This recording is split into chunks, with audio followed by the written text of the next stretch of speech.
हम David groups हैं और डे वन में हमने जो सीखा था रगड़ डोबिन सोनाक्षी की तरफ से हमने सबसे पहले जो बात सीखी थी कि अपनी जवानी की तरह अपने सृजनहार को स्मरण रखना है और इस रीति से स्मरण रख रहे हैं कि हम अपने चर्च के लिए अपने कलीसिया के लिए आदर्श के तौर पर पढ़े। और उन्होंने सबसे पहले बताया था कि 6W और 1H के बारे में बताया था।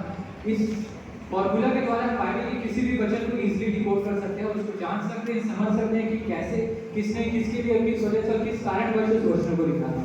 और हमने जाना था कि कैसे अपनी जवानी में आगे बढ़ना, अपने सृजनहार को स्मरण रखते हुए हमें यूसुफ के समान बनना है कि जैसे यूसुफ ने अपने शारीरिक अभिलाषा को छोड़कर अपने वचन पर अपने परमेश्वर को प्रतिज्ञा दी और अपने आप को कभी भी भ्रष्ट नहीं किया। उसी रीति से हमें आगे बढ़ना है वचन में, अभिलाषा में, क्योंकि जब भी हम शैतान की बातों को अपने जीवन में ग्रहण करते हैं तो हम हमेशा अपनी जवानी के दिन भटक जाते हैं। क्योंकि कल जैसे हमने सीखा था कि शैतान का सबसे प्रमुख हथियार है जवानी के दिन, और जवानी के दिन जैसे हमने आज सीखा कि सबसे प्रमुख है परमेश्वर को महिमा देने के लिए। और जब अपने जवानी में परमेश्वर को महिमा देते हैं तो परमेश्वर की योजना हम सबों के आनंद है और उस तरह के राज करते हैं। और जो बातों को हमने सीखा है उदित सोनाक्षी की तरफ से वो कहा कि कैसे आगे बढ़े उस बातों के इस्तेमाल करके उसे हमने लिखा है सब उपदेशक 12 के इस्तेमाल से हमने लिखा है कि हर एक बात में चाल चलन में और हर एक बातों में आदर्श बन जा और आदर्श इस रीति से बन कि लोग तुझे देखें और लोग तुझे जानकर प्रभु यीशु मसीह को पहचानें।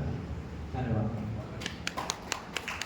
आज जो हमारा दूसरा दिन था उसका जो मुख्य भाग था जो पहला तीमुथियुस 4 वाला, जिसमें यो लिखा था, कोई तेरी जवानी को तुच्छ ना समझ पाए पर वचन और चाल चलन और प्रेम और विश्वास और पवित्रता में विश्वासियों के लिए आदर्श बन जा।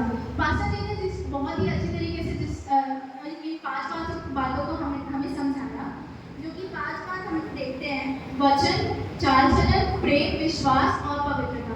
वचन में आप देखते हैं कि हमें अपने कम्युनिकेशन स्किल्स को कैसे कंट्रोल में रखना है। हमें पता होना चाहिए कि हमें किसके साथ में किस तरीके से बात करना है कि हमारी कोई भी शब्दों से किसी को ठेस ना पहुंचे, किसी को बुरा ना लगे, क्योंकि हमारे मुख से शब्द एक तीर के समान भी निकल सकते हैं और किसी को जीवन भी दे सकते हैं, जैसे पास्टर जी ने बताया। तो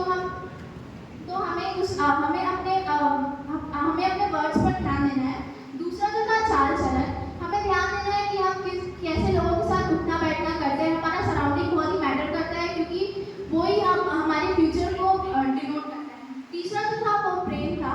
प्रेम पास्टर जी ने बहुत ऐसे प्रकार के प्रेम के बारे में बताया, जिसमें एक था कि जवान जो है वो शारीरिक प्रेम की तरफ ज़्यादा प्रभावित हो रहे हैं, पर हमें अपना प्रेम परमेश्वर की तरफ ज़्यादा शो करना है।